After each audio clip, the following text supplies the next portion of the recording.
자, 여러분 안녕하세요. 오파TV 한솔입니다. 자, 오늘 투싼 하이브리드를 여러분들께 처음으로 보여드리도록 하겠습니다. 야, 요즘 이 하이브리드에 관심이 진짜 많잖아요. 언제 투싼 하이브리드 나오냐 기다리시는 분들도 굉장히 많고 해서 오늘은 이 투싼 하이브리드를 보여드릴 텐데, 요즘 하이브리드 하면은 웬만한 차 중에 다 나오죠. 뭐 코나, 그랜저, 뭐 소나타, 산타페, 카니발까지 하이브리드가 나옵니다. 근데 우리가 지금 타고 있는 하이브리드는 대부분 뭐예요? 1.6 하이브리드잖아요. 최근에 나왔던 카니발 하이브리드 타면은 차 좋아, 이 라이드, 이 핸들링 들어오면서 부드러운 운전, 이런 게 좋기는 한데 힘이 딸린다, 차 크기 대비 힘이 딸린다, 이런 얘기가 정말 많거든요. 제가 주행했을 때는 소비자분들에 따라서 약간 좀 극명하게 나눠지기는 하겠는데 라는 생각이 들더라고요. 왜냐면 어쨌든 크고 무겁고 하기 때문에 어쩔 수 없이 힘이 부족한 구간이 있긴 있거든요. 근데 이 투싼, 이 준준형 SUV의 1.6 하면 가장 베스트이긴 합니다. 제가 해외여행도 좀 많이 가고, 여행은 아니죠, 출장이죠. 해외 출장 가면은 현대기아 차 진짜 많이 보여요. 옛날에는 우리나라 차 만나면 막 반갑고 막 뭔가 좀 개그 험하게 그 정해가는 이런 게 있었거든요. 근데 요즘에는 진짜 많이 보이는 게 투싼 그리고 스포티지가 정말 많이 보입니다. 해외에서도 현대기아가 이제 가장 인정받는 게 요 사이즈 차를 정말 잘 만들어요. 뭐 이 준준형 SUV 뭐 아니면은 세단도 정말 잘 만들고 오래 만들었으니까 막 크고 대형은 살짝 아쉬운 부분들도 있어도 요즘 많이 올라오긴 했지만, 근데 이 사이즈의 차가 정말 잘 만드는데 이 투싼 하이브리드 어떤 구성을 가지고 있고 주행감은 어떤지 하나씩 여러분들께 알려드리도록 하고요. 자, 그리고 이번에 투싼 하면은 어떤 느낌이에요? 요즘 현대 기아 보면 패밀리룩이라 가지고 다 똑같이 생기잖아요. 일자형 시니스 호라이즈메이나 이런 좀 개성이 좀 없어지는 느낌이 있는데, 투싼은 이 투싼만의 개성을 그대로 가지고 있고요. 이전 투싼도 예뻤지만 요 좀 선이 굵어진 이 페이스리프트 투싼은 훨씬 더 괜찮다라는 생각이 듭니다. 그러니까 요소를 보면은 차가 좀 깔끔하고 담백하다라는 느낌이 드는 거죠. 자, 그리고 또 한 가지 투싼 하브를 추천드리는 이유가 뭐냐면, 가성비라고 얘기하기는 좀 가격대가 있기는 있지만 차를 살 때는 밸런스를 생각을 안 할 수가 없잖아요. 그리고 이 어느 정도 적당한 사이즈면 충분하거든요. 근데 우리나라 소비자분들은 되게 큰 차를 선호하기는 해요. 약간 좀 큰 차에 대한 로망도 있고 차는 뭔가 좀 커야 되고 이런 생각을 한단 말이에요. 근데 유럽 사람들은 약간 컴팩트하고 좀 아담한 사이즈의 차들을 굉장히 좋아합니다. 그러니까 차를 하나 사면 실용성을 무조건 따진단 말이야. 우리나라 소비자들은 SUV를 선호하고 유럽에서 해치백 같은 좀 실용성 있는 투어링 모델 같은 이런 거를 좋아하는 것처럼, 저는 굳이 큰 차보다는 딱 이 투싼 사이즈가 우리나라 소비자분들의 좀 약간 그 다양한 그 범용성 범위 안에 딱 맞는 차가 아닐까 생각이 들거든요. 뭐 사회초년생분들이, 물론 이 사회초년생이 투싼 하브를 사기에는 좀 비싸기는 한데, 뭐 사회초년생분들도 있고 패밀리카로 가족용으로 살 수 있고 사회생활 은퇴한 시니어분들도 살 수 있고 그냥 남녀노소 누구나 그냥 갖다 딱 붙여놔도 잘 어울리는 이런 부분들이 있죠. 디자인도 담백하잖아. 나 근데 이 DRL이 사실 되게 예쁘거든요. 보면은 요즘 약간 크리스털 안에 불빛이 비쳐가지고 반사되는 듯한 그런 느낌이 있어서 저는 이런 부분이 되게 나쁘지 않거든요. 그리고 중간에 보면 이 그릴이 어때요? 약간 좀 단단한 느낌 나죠? 이유가 있어요. 우리나라에 출시 안 했던 투싼의 파생된 모델 산타크루즈가 조만간 공개를 하거든요. 근데 이게 약간 이 네모난 요 단단한 느낌의 그릴 디자인으로 나옵니다. 그러니까 이 끝에는 날개처럼 뭔가 좀 약간 샤프한 느낌을 주고 중간에는 산타크루즈처럼 단단한 그릴의 디자인을 가지고 있어서 투싼과 산타크루즈의 연결점을 만들어주는 그런 느낌이 아닐까라는 생각도 들고, 이번에 페이스리프트 되면서 현대 로고도 약간 얇아진 심플해진 디자인으로 변경이 된 거죠. 자, 이 투싼을 이야기할 때는 항상 많이 이제 여러분 생각하는 게 스포티지랑 비교를 해요. 스포티지랑 투싼 뭐가 낫냐? 판매량으로 따지면 스포티지가 앞살이기는 합니다. 근데 이게 저는 뭐 저 두 브랜드랑 다 친합니다. 근데 다 친한데 개인적으로 제 취향을 이야기를 하면 저는 투싼을 살 것 같다는 생각이 들어요. 투싼이 이번에 페이스리프트 되면서 좀 더 예뻐진 것 같다는 생각이 들거든요. 페리 이전에는 스포티지가 더 낫어요. 근데 약간 페리하고서는 투싼이 좋기는 한데, 스포티지랑 투싼을 비교를 하면은 반계단 차이가 있어요. 스포티지가 약간 시작 가격은 저렴하기는 한데 옵션이나 트림 같은 거를 선택을 하면은 조금씩 가격이 올라가거든요. 근데 이번에 페리가 되면서 투싼이 이제 훨씬 이제 비싸진 거죠. 근데 스포티지도 여러분들 조만간 페이스리프트를 앞두고 있어요. 근데 걱정되는 게, 요즘에 이 페이스리프트 되면 어때요? 기존의 디자인을 좀 담백하게 건들거나 약간 살짝 부분 변경하는 게 아니라 그냥 파격적으로 다 바꿔버리잖아요. 카니발도 페이스리프트 싹 바뀌었죠. 뭐 그 다음에 K8 우리가 또 여러분들께 보여드렸던 실차 보면은 생각보다 많이 바뀐단 말이에요. K4도 뭐 말할 필요가 없이 해서 스포티지는 기존의 느낌을 좀 약간 담백하게 바뀔 건지 아니면은 진짜 카니발이나 K8처럼 파격적으로 바뀔 건지 이게 좀 궁금하기는 하는데 잘 팔리는 모델이기 때문에 소소한 변화를 주지 않을까라는 생각이 좀 들기는 하면서도 소렌토도 앞에 스타맵 시그니처 라이팅으로 통일을 했잖아요. 앞에는 싹 바뀌고 뒤에만 그냥 기존에서 살짝 그 테일램프의 형상만 바뀌는 듯한 느낌을 줬는데 아마 스포티지도 패밀리룩을 따라가지 않을까라는 생각이 좀 들긴 하는데 기존 스포티지 디자인이 워낙 괜찮기 때문에 좀 많이 안 건드렸으면 하는 그런 마음이 좀 있기는 있습니다. 자, 이 투싼의 엔진 룸을 또 한번 이렇게 한번 열어볼 텐데 아니 이제는 이런 그 제가 항상 많이 얘기하잖아요. 유압식 리프트는 이제는 얘가 지금 4,200만 원이에요. 넣어줄 때가 되지 않았나. 이거 얼마 안 하거든요. 물론 뭐 이제 많은 수량을 생활한다면 이게 몇만 원만 해도 뭐 비싼 금액이긴 하지만 상품성 좋아지고 차 완성도 높아지고 이런 걸 생각한다면 이런 것 정도는 이제 유압식으로 넣어줘야 되지 않을까 이런 생각이 좀 들기는 합니다.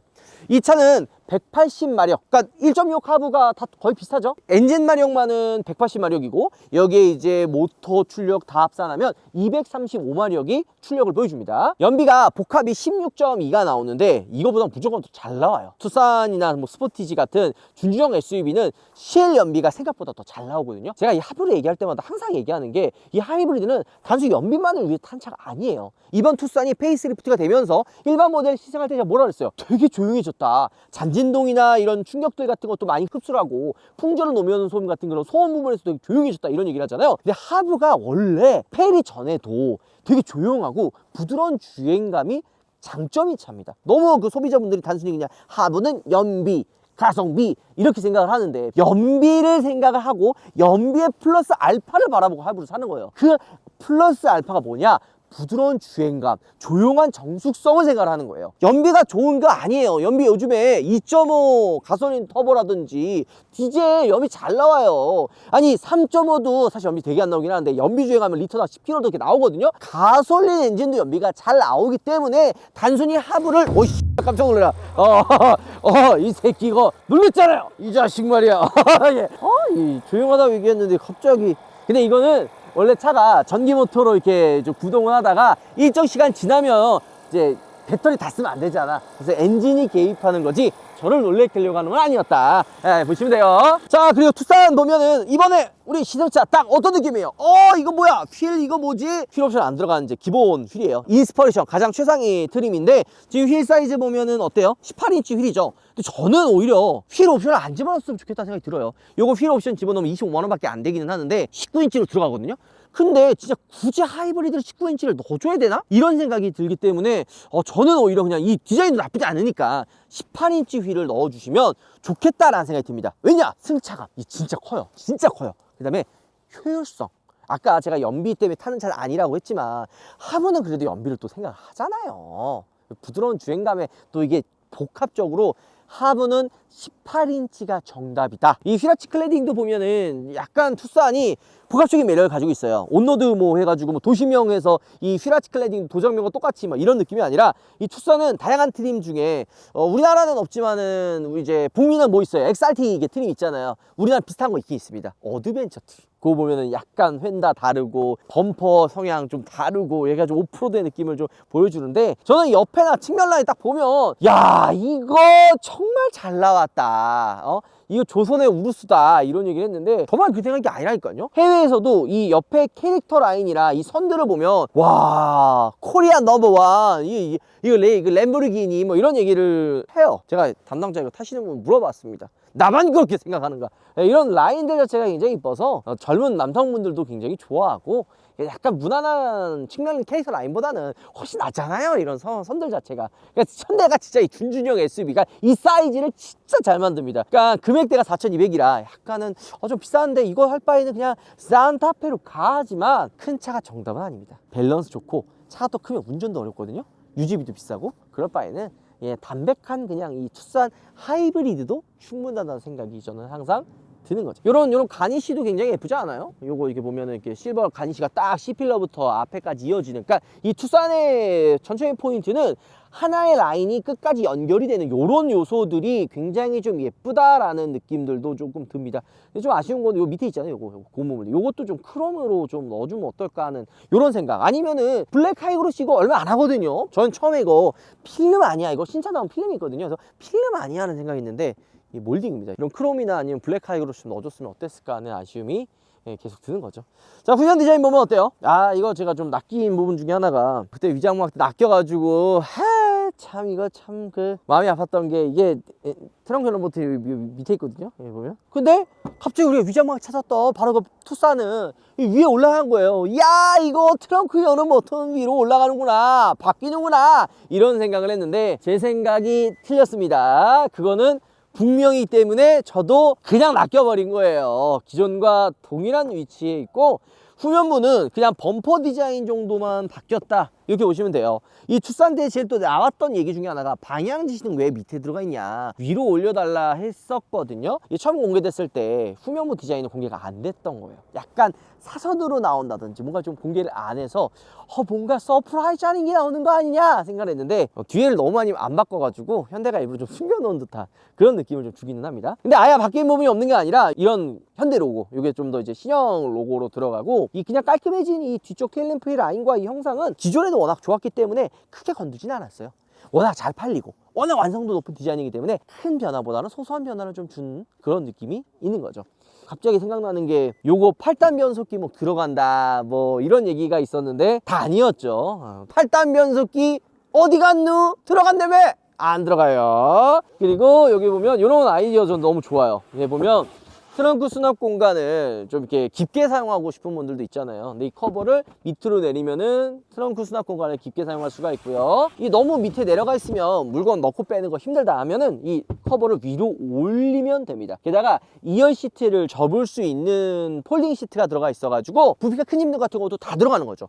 이 2열 시트 폴딩할 때 이 트렁크 쪽에서 이 레버 없으면은 이거 열고 닫고 뭐 폴딩하고 이거 되게 불편하거든요. 근데 이 레버가 다 들어가 있어가지고 폴딩하는 것도 한결 좀 쉽게 사용할 수가 있습니다. 게다가 이런 것들도 다 이거 돈이에요. 지금 여러분들 봤을 때는 별거 아닐 수도 있지만 지금 트렁크와 시트가 폴딩을 했을 때 약간 플랫처럼 평평하게 되어 있고요. 요 연결점 있죠. 요 부위. 이게 커버처럼 이렇게 덧대져 있어가지고 뭐 물건이 빠진다든지 혹은 이게 나눠져 있어서 좀 홈이 파져 있다든지 요런 게 없어요. 하나의 플랫처럼 연결이 되어 있다. 요런 것들도 저는 되게 이제 좋은 포인트 중에 하나 생각이 듭니다. 이거 별거 아니지, 이것도 다 개발하고 돈 들어가요. 이런 거 좀 신경 써가지고 만든 거는 되게 좋은 부분이라고 생각이 드는 거죠. 그리고 투싼 같은 경우에는 재미난 게 이 2열의 시트 포지션이 좀 밑으로 좀 내려가 있는 편이기는 해요. 뭔가 보통 우리가 SUV 생각한다 그러면 살짝 계단 형식으로 위에 2열이 좀 올라와 있고 막 이런 걸 떠올릴 텐데 이게 위로 많이 올라와 있지는 않아요. 그래서 세단을 타는 듯한 그런 느낌이 조금 있습니다. 그러니까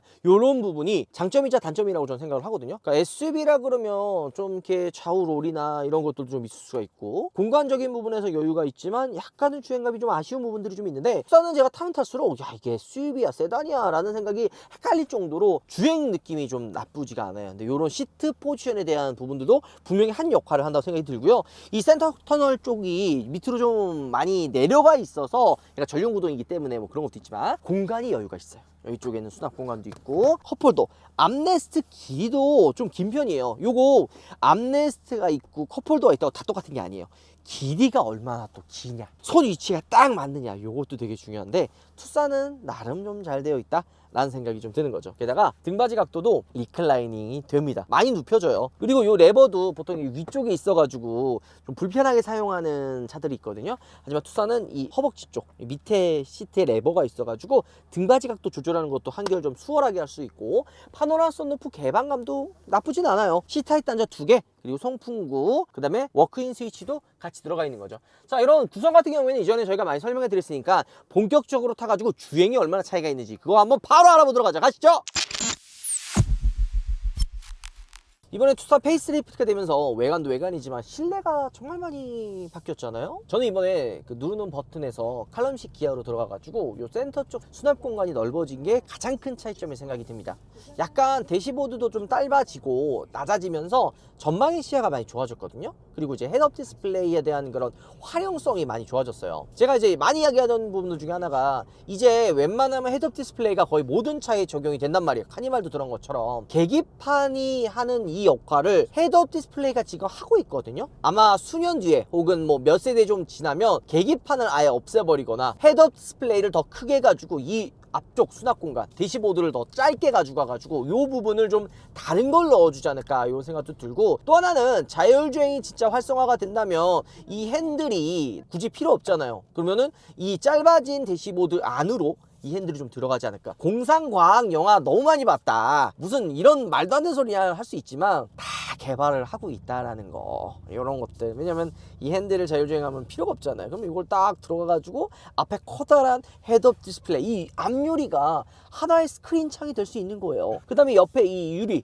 옆 창문들도 뭐 각종 뭐 지나갈 때 뭐 음식점 정보라든지 아니면은 뭐 각종 지나갈 때 뭐 여기 우리가 몰랐었던 부분들을 뭐 정보창을 띄워주는 이 스크린으로 또 활용할 수가 있는 거죠. 근데 이런 것들이 이제 시대가 변하면서 하나씩 달라지는 것들을 저는 느낄 수 있다 생각이 듭니다. 자, 그리고 핵심은 오늘은 이거예요. 뭐 사실 제가 이 하이브리드 탔을 때 가장 많이 느끼는 게 바로 이겁니다. 중준형 사이즈에 1.6 하부가 가장 어울린다, 가장 잘 맞는다, 이런 생각이 드는 거죠. 하이브리드를 타면은 어떤 게 중점적으로 봐야 돼요? 어쨌든 두 가지 파워트레인이 들어가는 거 아니에요. 전기 모터와 배터리, 그리고 엔진. 이게 조합이 얼마나 잘 하나의 파워트레인처럼 연결이 되느냐, 조화가 잘 되느냐, 이런 게 진짜 중요한데 초창기 하이브리드 타면은 이게 좀 너무 나눠져 있는 듯한 느낌이 들었거든요. 물론 요즘에 나오는 그 현대 기아의 하이브리드는 이제 그런 느낌이 다 없어지긴 했지만, 근데 힘을 많이 받아야 될 때, 출력적인 부분이 나와야 될 때는 살짝 밸런스가 안 맞는 듯한 느낌이 좀 들 때가 있거든요. 근데 투싼은 전 구간, 어떤 구간이든지 언덕이든 뭐 사람이 많이 타든 어떤 구간이든지 그런 밸런스가 깨지는 느낌이 안 들어요. 야, 하나의 파워트레인처럼 밸런스가 굉장히 훌륭하다는 느낌을 진짜 많이 받는 거죠. 이 하이브리드는 제가 이제 정말 실제 타는 오너분들한테 여쭤봐요. 그러니까 요즘에는 좀 약간 뭔가 유행처럼 그냥 가솔린이나 디젤 살 바에는 하부 사자 해가지고 너도 나도 하이브리드 샀는데, 예전부터 하이브리드를 선택하셨던 분들은 이 하이브리드를 사는 이유가 연비 때문에 사는 게 아니었거든요. 왜냐면 비싸요. 뭐 하부 선택하려 그러면은 내연기가 그냥 가솔린 디젤보다 몇백만 원 이상 더 추가해야 되는데, 이거 연비로만 계산해서 본주 뽑으려면 몇 년 이상 꾸준히 타야 돼요. 근데 이거 실연비로 따지면은 그렇게까지 계산한 것만큼 차이는 안 나기는 해요. 오히려 더 짧아지긴 하지만 어쨌든 길게 타야 되니까 그게 크게 메리트를 못 느낀단 말이에요. 근데 뭐 때문에 돈을 더 주고 하이브리드를 사냐? 주행 자체가 굉장히 부드럽고, 또 한 가지는 저속에서는 전기 모터로 구동을 해가지고 주행을 하다 보니까 조용하고 부드럽고 연비도 나름 좋으니까 어차피 살 거면은 나는 하부 사자 라고 선택을 하시는 거죠. 게다가 도심 주행이 많은 분들 입장에서는 연비가 잘 나오려면 하부를 선택하면 진짜 뽕 제대로 뽑습니다. 자, 그리고 투싼에는 이 라이드, 이 핸들링, 그 다음에 이 HA까지 다 들어갑니다. 이 HA 어디서 많이 들어봤는데? 맞아요. 카니발에 들어가 있는 기능이죠. 이게 횡풍 안전 뭐 이런 역할도 해주는 건데, 이 HA가 들어가면 토크 팩터링이 기본 베이스로 들어갑니다. 차를 주행하다 보면은 급격하게 핸들 조향을 할 때가 있잖아요. 막 갑자기 막 확 뛴다든지, 아니면은 앞에 장애물이 있는 데가 못 보고 확 지나갈 때, 선회해야 될 때가요, 이런 식으로 막 운전을 했을 때 차체 그 중심을 잡아주는 이 제어, 요 기능이 이 HA라고 그냥 큰 틀에서 보면 되거든요. 근데 요게 그냥 요것만 설명하면은 내가 이 기능이 왜 필요해, 이 필요도 없는데 그냥 뭔가 생색내는 용도라고 생각할 수가 있거든요. 절대 아닙니다. 여러분들, 안전에 대한 옵션은 내가 진짜 3년 타다가 한 번만 사용을 해도 본전 다 뽑아요. 이게 큰 사고를 막아주는 역할을 하거든요. 그리고 고속 주행 시 차를 좀 주행감을 안정적이게 만들어주는 역할도 어느 정도 합니다. 이거는 좀 큰 역할은 아니기는 하는데, 이게 입구 없고 차이로 차의 움직임이 좀 더 부드러워진다라는 것들도 느껴지는 거죠. 제가 이 투싼 하이브리드를 타면서 느낀 게, 요 근래 탔던 차들 중에 승차감과 주행감이 가장 만족스럽습니다. 그 부분 어떤 거냐면, 주행을 할 때는 우리가 바라봐야 될 포인트들이 몇 가지가 있잖아요. 단순히 그냥 연비? 당연히 포함되죠. 하지만 부드러운 주행감 이게 1순위고, 운전석과 조수석 2열 탔을 때 멀미가 나지 않고 약간 누가 타도 차 편한데? 막 이렇게까지는 아니더라도 불편하지 않네, 그냥 괜찮아 라는 이야기가 나오는 게 제일 베스트예요. 극단적으로 막 편하고 부드럽고 이런 부분들도 물론 좋지만 그런 얘기가 안 나오고 그냥 괜찮아 이 얘기만 나와도 정말 훌륭하다라는 얘기죠. 투싼은 공간도 넓고 차 가격도 엄청 비싸지도 않으면서 주행감이 밸런스가 굉장히 훌륭해요. 부드러우면서도 승차감도 편하고 나름 단단한 다부진 주행감까지도 함께 가지고 있는 거죠.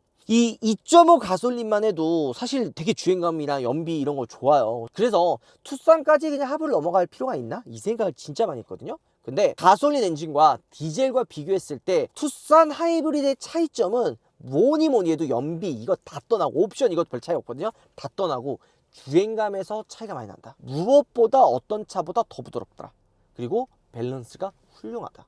이렇게 멈춘 상태에서 출발할 때도 하부 특유의 그런 꿀렁거림도 없고요. 언덕을 올라갈 때도 EV 모드로 주행할 수 있는 그 구간이 어떤 차보다 더 넓어요. 효율적인 부분을 생각을 하면은 전기 모터가 많이 개입을 해야 효율이 좋아질 수밖에 없잖아요. 근데 카니발은 뭐 한 4명 정도 타고 언덕 좀 높은 곳에서 주행을 하면 바로 엔진이 개입을 하는데, 투싼은 성인 남성 4명이 타고 지금 이거 언덕 높은 거거든요.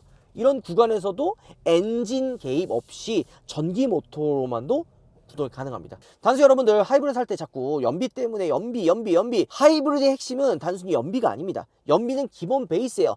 연비를 비교할 거면 옛날에 10년 전 때 이야기를 해야 되는 거고, 지금은 연비는 하이브리드가 보여줘야 되는 기본 상품성에 포함이 되는 거고, 그 다음에 우리가 봐야 되는 거는 얼마나 부드러운 주행감과 밸런스가 좋냐, 그리고 무엇보다 조용하냐, 요거를 따져야 되는 거죠. 이번에 투싼이 페이스리프트가 되면서 흡음재, 뭐 이 카펫, 휀다, 그 다음 A필러, B필러, C필러에 흡음재가 정말 많이 들어갔어요. 근데 이게 가솔린 디젤 탔을 때도 체감이 엄청 많이 됐거든요. 근데 하이브리드는 그보다도 더 많이 체감이 됩니다. 이번 투싼 페이스리프트를 어떤 차에 중점을 주고 만들었냐라는 생각을 하면은 저는 하이브리드 위주로, 하이브리드 세팅으로 바뀌었다, 이런 생각이 듭니다. 여러분들도 꼭 이 제가 올해 지금 초에 극찬하는 이 투싼 하이브리드를 직접 한번 타보세요. 직접 타보시면 우파가 얘기했던 것처럼 차가 굉장히 많이 부드럽구나 라를 느낄 수 있고, 무엇보다 많이 조용해졌구나 를 느낄 수가 있습니다. 제가 드라이브 모드나 이런 얘기를 잘 많이 안 했던 이유가, 원래 이 드라이브 모드도 이 하이브리드에 뭐 스포츠 모드를 뭐 둔다 그러면 이게 운전이 재밌겠어 할 수 있지만, 전기 모터가 단순히 연비만을 위한 건 아니거든요. 스포츠 모드는 약간 그런 거잖아요. 즉각적인 반응, 빠른 그런 응답성, 이런 것들이 있는데 하이브리드는 그런 요건도 충족을 해줍니다. 그래서 의외로 스포츠 모드도 하이브리드가 굉장히 재밌어요. 요거 직접 한번 타보시면 왜 우파가 이런 얘기를 했는지 여러분들도 공감하실 수 있을 거라 생각이 좀 드네요.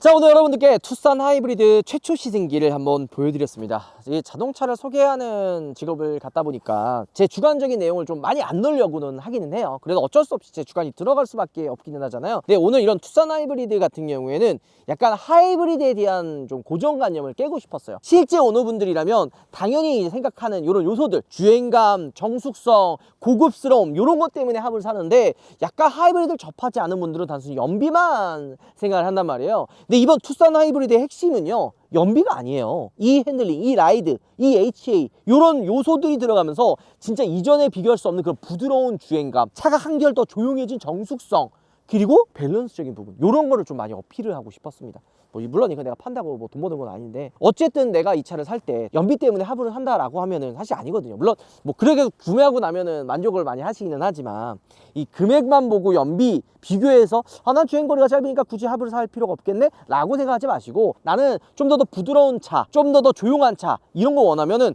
그 하부를 선택해도 나쁘지 않다라는 말씀을 꼭 해보고 싶었습니다. 자, 오늘 영상 마무리하도록 하고요. 다음번에 좀 기회가 된다면 또 비교 시승이나 이런 것들도 한번 여러분들께 보여드리도록 하죠. 영상 마무리할게요. 여러분들 들어보겠습니다.